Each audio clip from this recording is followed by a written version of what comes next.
Europe 1. On de la raconte. Christophe Ondelatte. Bonjour à tous. Je vais vous raconter aujourd'hui une affaire à double détente. Deux affaires en une, en vérité. C'est une histoire qui se déroule à la fin des années 90 et au début des années 2000 en Corrèze, dans la région d'Égletons. Au début, c'est l'histoire d'un homme qui tue des chiens. 144 chiens morts. Et après, c'est un assassinat. Et tout ça, bien sûr, est lié. Et comme c'est une histoire très longue, assez complexe, pas de débriefing aujourd'hui. Uniquement une longue histoire que j'ai écrite avec Thomas Oudouard, réalisation Céline Lebras. Europe 1, Christophe Ondelatte. J'aurais pu commencer cette histoire au début, à son vrai début, quand en 1998, dans la région d'Égletons, en Corrèze, des dizaines et des dizaines de chiens meurent les uns après les autres. Ils se mettent à baver, à vomir, ils y passent tous. C'est le vrai début de cette histoire. Et moi, la mort d'un chien, ça me suffit pour considérer que l'affaire est grave. J'aime les chiens comme des frères de l'humanité. Mais je sais que tout le monde n'est pas du même avis. Je sais que certains pensent qu'un chien, c'est un chien.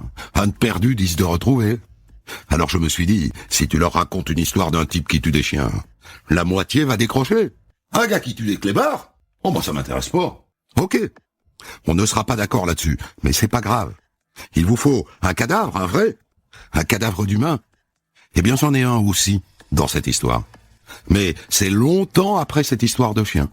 C'est lié, bien sûr, et c'est ce cadavre, évidemment, qui va donner à cette affaire tout son retentissement. S'il n'y avait eu que les chiens dans cette histoire, c'est vrai. Je ne serais pas là à vous la raconter. Le 25 août 2004, Fernand, qui habite la Chapelle-Spinasse, en Corrèze, se rend chez son cousin Marius Lac. Il essaye de l'appeler depuis la veille, l'autre ne répond pas. « Marius ? Marius !» Il fait le tour de la maison, il pousse la porte d'une dépendance, et il trouve Marius, sur le sol, en short et en t-shirt, dans une mare de sang, le corps en partie recouvert par une brouette retournée. Il appelle les gendarmes. Celui qui a tué Marius est un sauvage. Il s'est acharné sur lui. Il lui a donné des coups sur la tête, bim, bim, bim, et ils ont dû se battre parce que la montre de Marius est brisée et ses sandales sont à l'autre bout de la pièce. Un juge d'instruction est nommé. Il examine les pistes. Il n'y en a pas 36. La première qui vient à l'esprit, c'est celle du cambrioleur, du rôdeur. Mais bon, on fait le tour de la maison. On n'a rien volé. La deuxième piste est aussi vite refermée. Marius Lac est divorcé. Une vengeance passionnelle. Non, ça ne tient pas.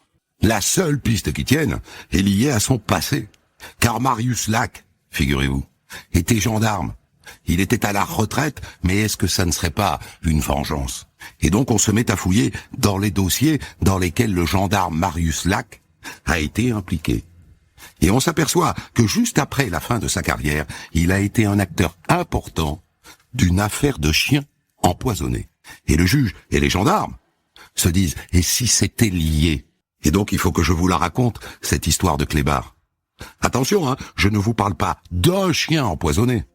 Je vous parle de plus de 140 chiens, essentiellement des chiens de chasse, qui d'un coup se sont mis à baver, à vomir, et qui sont morts dans d'affreuses souffrances. Europe 1. Christophe Ondelatte. Cette histoire de chiens empoisonnés éclate en 1998, le 30 août exactement, quand un homme se rend à la gendarmerie d'Égletons, en Corrèze, pour déclarer la mort de son chien. La première victime d'une très longue série. C'est certain qu'il a été empoisonné. Avant de mourir, il a bavé énormément. Il a vomi. Mon pauvre chien. Je l'aimais beaucoup, vous savez. C'était un chien très fidèle. C'était vraiment une brave bête. J'aimerais bien qu'on retrouve celui qui lui a fait ça. Celui qui lui a fait ça. Il y va un peu vite. Son chien a pu manger un truc qui traînait, de la mort au rat, par exemple. Ça arrive. Sauf que le type sort de la gendarmerie et un autre rentre. Voilà, je viens vous voir parce que mon chien a été empoisonné. Et dans la foulée, un autre. Et toute l'après-midi du 30 août 1998, des propriétaires de chiens en larmes défilent à la gendarmerie d'Égletons pour raconter la même histoire. Leur chien est mort dans d'atroces souffrances. Les gendarmes enregistrent 7 plaintes en 3 heures. Et tous décrivent les mêmes symptômes. D'abord la bave, ensuite les vomissements, et le chien qui se met à pleurer, à geindre, qui fait des bonds. On sent qu'il souffre. et très vite il meurt. Et tout ça, notez-le, fin août, c'est-à-dire à quelques jours de l'ouverture de la chasse, dans une région où la chasse, c'est sacré. Quelques jours plus tard, arrive donc l'ouverture de la chasse. Et là, les chasseurs repèrent assez vite le poison. Il y en a partout. Des boulettes bleues, comme des boulettes de viande, de chair à saucisse, mais bleues, que les gendarmes font tout de suite analyser. Allô? C'est bon, hein? J'ai les résultats des analyses que vous m'avez demandées.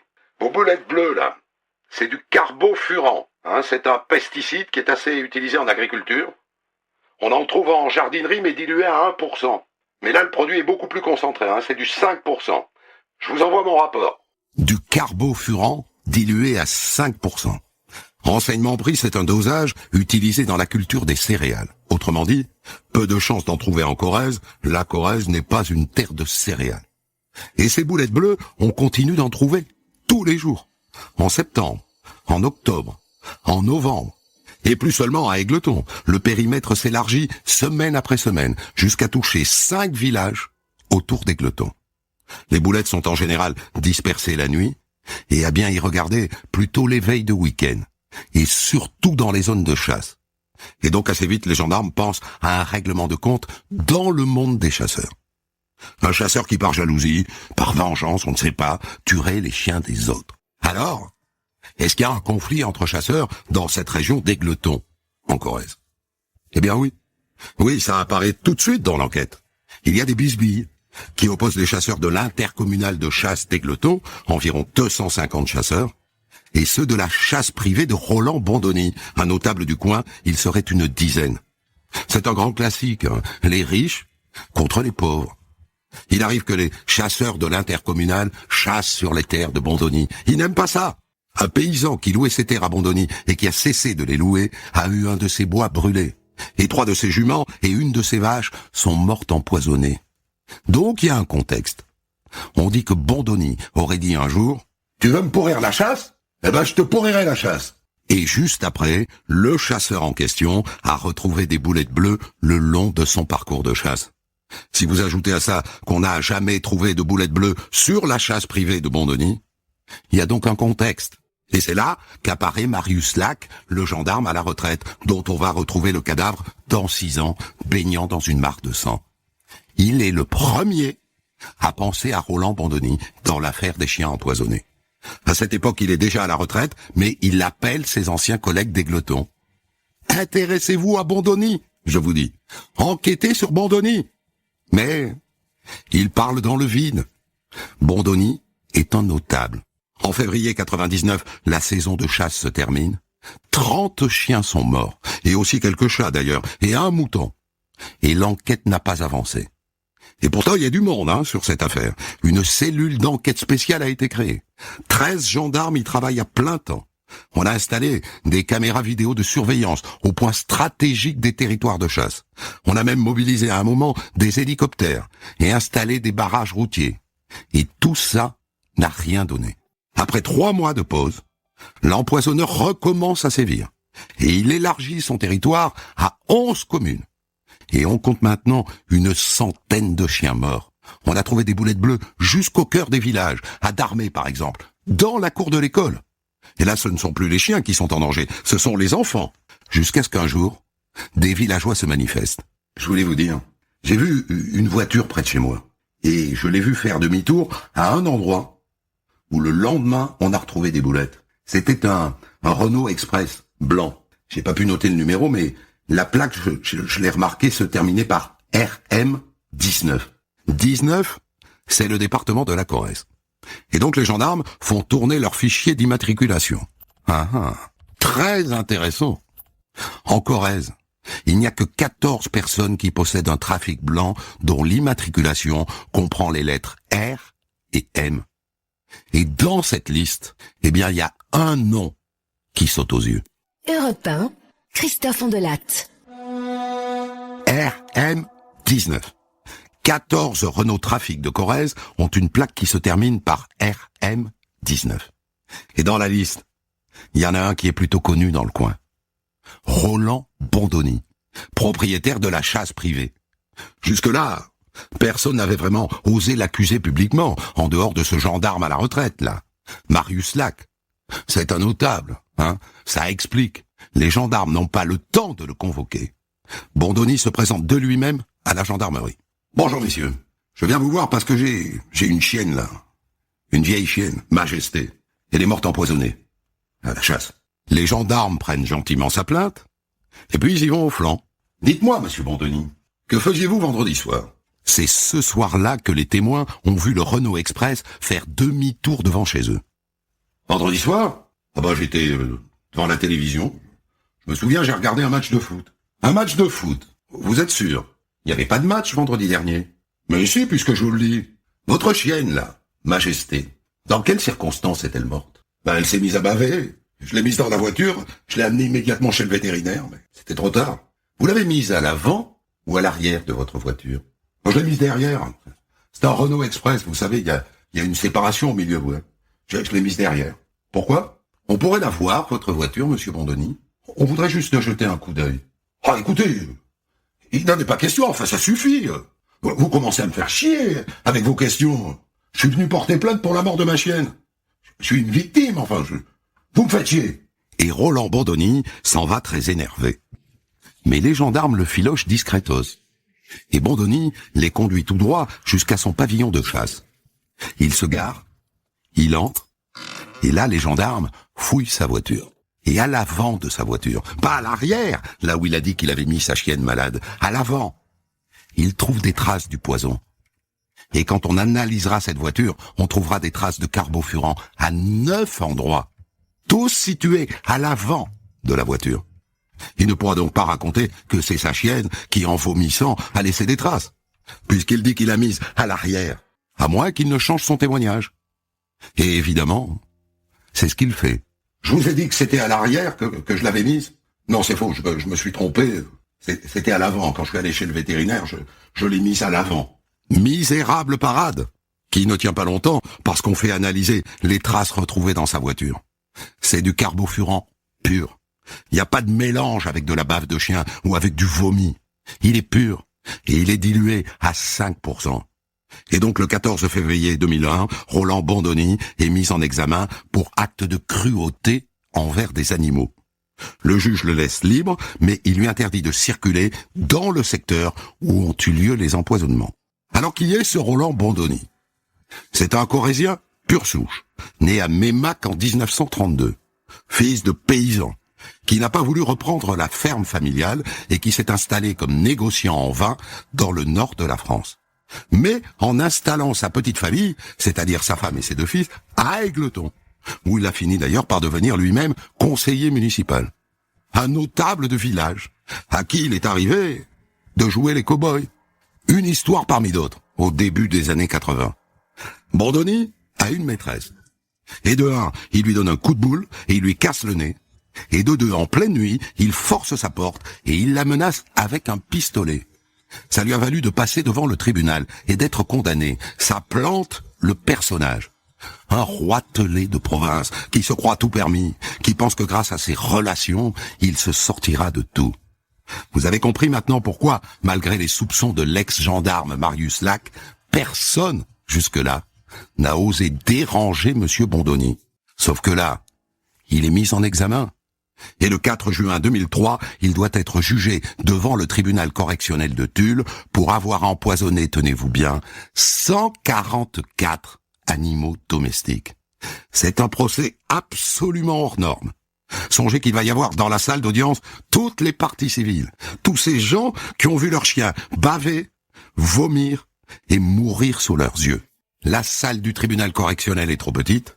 L'audience doit avoir lieu dans la salle d'assises, avec retransmission vidéo dans 3 autres salles du tribunal. Arrive le jour J. Tout le monde est là. Et on attend Bondoni. 8h, 8h15, 8h30, pas de Bondoni. À 9h moins le quart, son avocat va voir le président. « Monsieur le Président, mon client ne va pas pouvoir venir. Il vient d'être victime d'un accident. À Brive. Il s'est fait renverser par une camionnette qui faisait marche arrière. Sur le parking de son hôtel. » Les gens n'y croient pas. Et le président du tribunal fait dépêcher 2 experts à l'hôpital pour vérifier. Et puis finalement, L'audience est renvoyée à une date ultérieure. Ça n'est que reculer pour mieux sauter.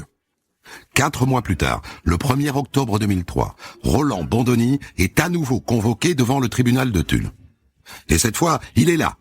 Il arrive en Mercedes. Et il entre dans le tribunal escorté par des policiers qui le protègent. Sa défense est simplissime. Je ne vois absolument pas ce que je fais ici. Je n'ai jamais fait de mal à des chiens.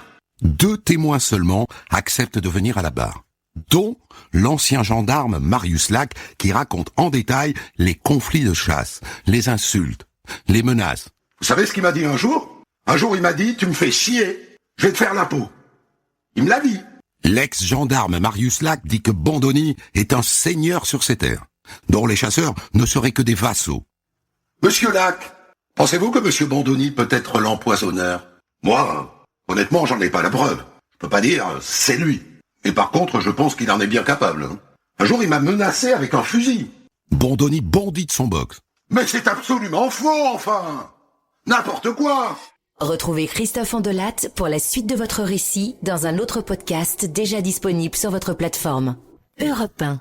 Andelatte raconte la suite de votre récit. Si vous êtes innocent, monsieur Bondoni, alors d'où viennent les traces de carbofuran qu'on a retrouvées dans votre voiture? C'est la question du procès.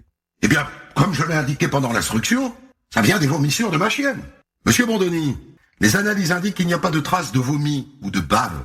C'est du carbofuran pur. Eh bien, peut-être que ma chienne s'est roulée dedans avant d'aller à la chasse. Et après, elle a mis du produit partout, quoi. C'est ce qui a dû arriver. Or ça ne tient éventuellement que si la chienne était à l'avant. Or, spontanément, il a dit que sa chienne était à l'arrière. Et après, il a changé d'avis. Et d'ailleurs, 2 témoins viennent dire qu'elle était à l'arrière, dont le propre fils de Bondoni. Oui, monsieur le président. Je peux vous certifier que Majesté était à l'arrière de la voiture. J'ai personnellement ouvert la portière pour que mon père puisse m'y installer. Elle était à l'arrière. Le fils charge le père. Et à la fin, le procureur. Je vous demande de condamner monsieur Bondoni à la peine de 2 ans de réclusion criminelle. C'est le max. Et le jugement tombe. Et Roland Bondoni est condamné à 2 ans de prison, dont 1 an avec sursis. Et il devra aussi indemniser les victimes pour un montant total de 111 613 €. Évidemment, il fait appel.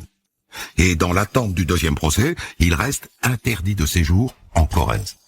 Il s'installe donc à Fourmies, dans le nord de la France, là où il a son entreprise de négoce en vin.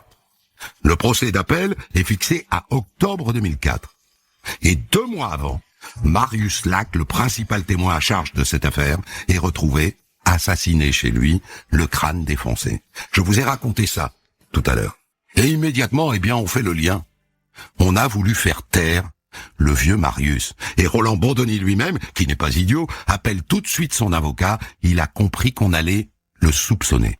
Et l'enquête sur la mort de Marius Lac commence. Sur la scène de crime, sous le cadavre, les gendarmes trouvent un morceau de papier.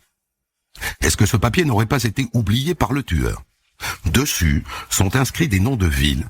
Un itinéraire, en fait, qui va de Paris jusqu'à Brive, en Corrèze. Et 2 numéros de téléphone, dont celui de Marius Lac. Et puis, tombe le témoignage de la fille de Marius Lac. Le jour où il a été tué, je me souviens, c'était vers 20h, j'étais au téléphone avec lui, et là il m'a dit qu'une voiture arrivait, qu'elle était immatriculée en 02. Or, cette voiture, qui pourrait être une Alfa Romeo rouge, le cousin de Marius, celui qui a découvert son cadavre, dit qu'il l'a vu dans la cour de Marius avant le meurtre. Et d'autres gens du village aussi. La voiture aurait fait des allers-retours dans le bourg l'après-midi qui précède le meurtre. Il n'y a pas que ça.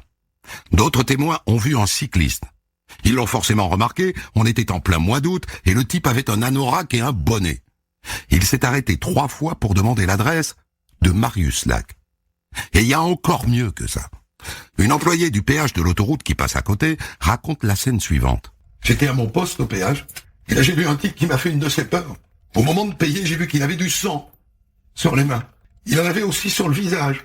À quoi ressemblait-il, ce monsieur, madame? Je dirais 60, 65 ans. Le crâne dégarni, avec une grosse figure. Vous pensez que vous pourriez nous aider à faire un portrait robot?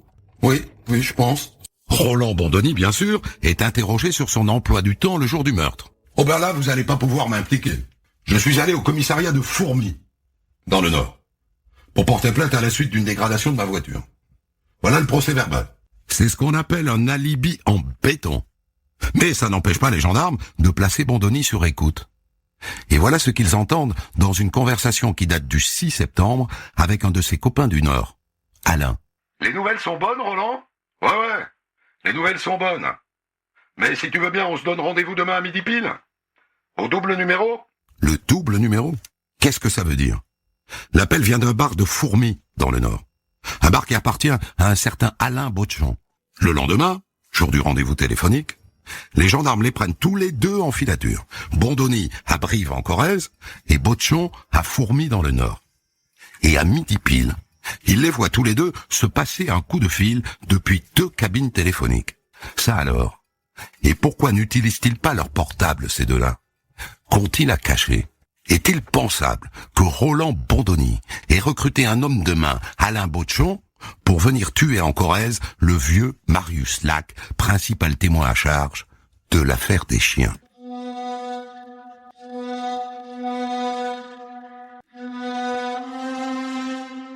Parce que tout de même, ils ont l'air très proches, ces deux-là. Les gendarmes comparent leurs fadettes, c'est-à-dire le relevé de leurs portables respectifs. En 3 mois, Bondoni et Botchon se sont appelés 48 fois. Et étrangement, leur conversation de portable à portable cesse le jour du meurtre de Marius Lac, c'est-à-dire le 24 août. Alors question maintenant, est-ce qu'Alain Botchon a une Alfa Romeo rouge? Non. Les témoins disent que l'Alfa Romeo, qu'ils ont vu rôder dans le coin le jour du meurtre, était immatriculé 02, c'est-à-dire dans le département de l'Aisne. Dans ce département, il y a 2400 Alfa Romeo de couleur rouge. Les gendarmes entrent les coordonnées de tous les propriétaires dans un logiciel informatique. Et ils croisent ces données avec les numéros de téléphone portable identifiés sur le portable de Bondoni et de son ami Botchon. Et là, ça matche sur un numéro. Un propriétaire d'Alfa Romeo rouge qui figure sur le listing de téléphone de l'ami Alain Botchon. Les gendarmes vont voir ce monsieur. Oh ben cette voiture, c'est pas moi qui m'en sers, je l'ai prêtée à un ami. Il s'appelle comment votre ami? Alain Botchon. Excellent. Surtout que cet Alain Botchon ressemble comme 2 gouttes d'eau au portrait robot. Il est petit, il est costaud, il a le crâne dégarni et il a ce qu'on appelle une grosse figure. Alors voyons maintenant, via son téléphone portable, ce qu'a fait Alain Botchon le 24 août, jour du meurtre. Eh ben voilà, on y est. Alain Botchon a fait l'aller-retour entre l'Aisne et la Corrèze. Son portable a accroché tous les relais sur le trajet. Et son parcours correspond parfaitement à celui qui est inscrit sur le petit papier qu'on a trouvé sous le cadavre. Montargis, Gien, Bourges, Châteauroux, Limoges, Brive, Tulle. C'est lui l'assassin de Marius Lac. Et c'est un ami de Bondoni. Les gendarmes se rencardent. À Fourmi, dans le Nord, le type a plutôt bonne réputation. Mais son bistrot est en faillite. Et au téléphone un jour, il dit à un de ses copains, alors qu'il est sur écoute. Oh bah écoute, j'espère que ça va aller mieux. J'attends une grosse rentrée d'argent en liquide. Une somme que lui donnerait, par exemple, Roland Bondoni? Le prix d'un contrat sur Marius Lac? Les gendarmes les gardent à l'œil tous les deux. Leur idée est de les pincer au moment où Bondoni va remettre le prix de son contrat à Botchon, la main dans le sac. Et donc ils patientent. Mais il ne se passe rien.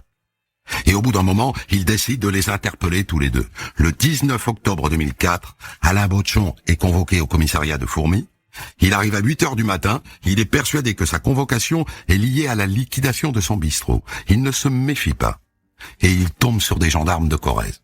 Au même moment, d'autres gendarmes vont chercher Roland Bondoni dans un hôtel de Fourmi où il a ses habitudes. Et il le voit sortir de l'hôtel avec sa valise. Monsieur Bondoni, gendarmerie nationale. Veuillez nous suivre, s'il vous plaît. À dater de cet instant, vous êtes placé en garde à vue dans une affaire de meurtre. Où se trouve votre voiture? Sa Mercedes est dans un garage.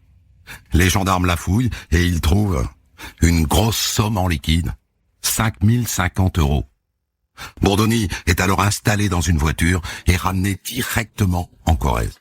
Mais pendant ce temps-là, Alain Botchon se met à table. Roland m'a dit qu'il était victime d'une cabale. Il m'a dit qu'on l'accusait à tort d'avoir tué des chiens, moi. Je pouvais pas savoir.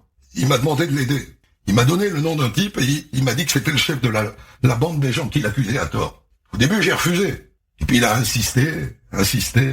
Il m'a harcelé, pour ainsi dire. Alors j'y suis allé une première fois. C'était au mois de décembre. Il m'a fourni un revolver, un 7,65. Et puis j'ai pas trouvé où habitait ce monsieur Marius Lac. J'ai tourné, j'ai pas trouvé. Alors je suis rentré à Fourmi. Moi je pensais qu'on en resterait là, quoi.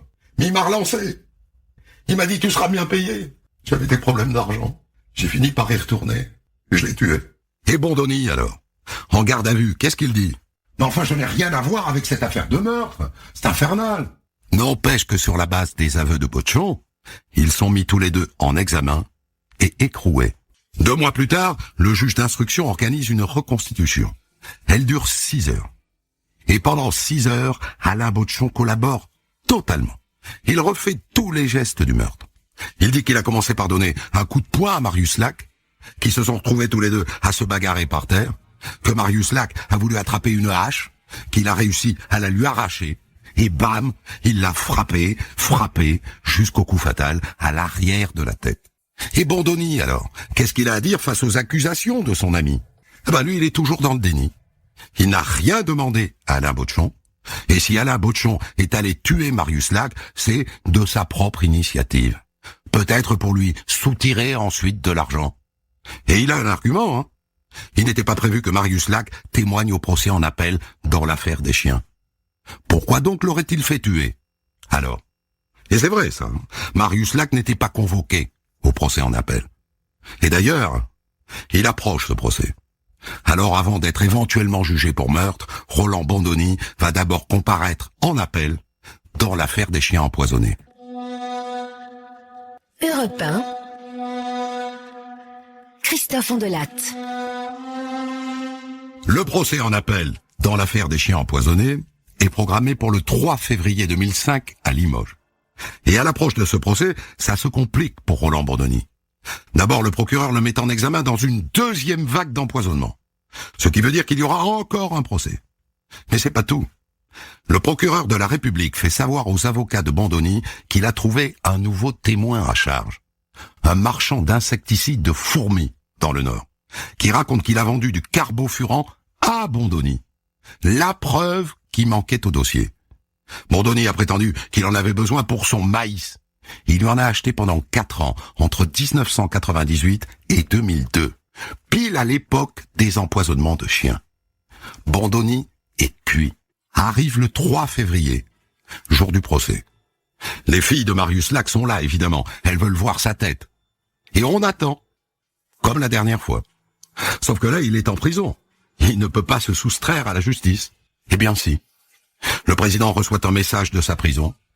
Roland Bondoni s'est suicidé ce matin. Les surveillants sont allés le chercher dans sa cellule à 5h55. Ils l'ont retrouvé pendu. Dans la salle, les gens sont fous de colère. Et notamment les filles de Marius Lac. C'est pas juste pour mon père. C'est franchement pas juste, ni pour les gendarmes qui avaient fait du super travail. Il était là, pris au piège, et par lâcheté, il s'est pendu ou il s'est fait je sais pas quoi, mais c'est pas juste. Roland Bondoni a laissé une lettre à son avocat, dans laquelle il explique qu'il s'est donné la mort parce qu'il était accusé à tort. En vérité, il n'a pas voulu faire face à la justice. Et donc dans l'affaire des chiens, sur le plan purement judiciaire, il n'y aura pas de coupable. L'action publique est éteinte. Alors, vous avez droit de ne pas avoir de doute, mais sur le plan pénal, moi, je n'ai pas le droit de vous dire aujourd'hui que Roland Bondoni est l'empoisonneur de ces 144 chiens. Certes, il a été condamné en première instance, mais l'appel a remis les pendules à zéro. Et idem pour le meurtre de Marius Lac, finalement. Roland Bondoni n'est pas, au regard de la loi, le commanditaire de cet assassinat. À une différence près, c'est que dans cette affaire, il y avait 2 accusés. Et il en reste un, Alain Bochon. Et lui n'échappera pas à la cour d'assises, même s'il va se retrouver seul dans le box. Le procès d'Alain Bochon s'ouvre en mai 2007 devant la cour d'assises de Thunes. Quand Bochon rentre dans le box, c'est une bête prise dans les phares d'une voiture. Il regarde ses chaussures, il triture ses doigts. En l'absence de Bondoni, il doit faire face, seul, Même si le fantôme de Bandoni est assis à côté de lui, ça n'est qu'un fantôme qui n'a pas à rendre compte. Au début du procès, l'avocat de Bandoni est là et il prétend se constituer partie civile à l'audience. C'est très gonflé. Vouloir faire passer Bandoni pour une victime. Et puis quoi encore? La cour naturellement refuse. Tout l'enjeu de ce procès est néanmoins de savoir si Alain Botchon traverse toute la France pour tuer Marius Lac à la demande de Bandoni, ou si c'est de sa propre initiative. Lui prétend qu'il était mandaté, et c'est petit à petit la thèse qui s'installe. Ce petit bonhomme-là, rondouillard, n'a pas pu commettre un pareil crime sans qu'on l'ait remonté comme une pendule. Alors est-ce qu'il voulait vraiment le tuer? Ou est-ce qu'il est venu lui donner une leçon? Puisqu'il avait un revolver et qu'il ne l'a pas utilisé, la question se pose. Et c'est ça la théorie que vont développer ses avocats. Bandoni lui a donné une arme. Il s'en est débarrassé. Il est arrivé chez Marius Lac les mains vides, donc il ne voulait pas le tuer.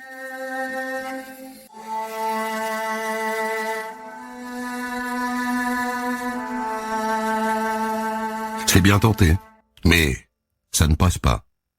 Car Alain Botchon est condamné à 22 ans de réclusion criminelle pour l'assassinat de Marius Lac. Des centaines d'histoires disponibles sur vos plateformes d'écoute et sur europe1.fr.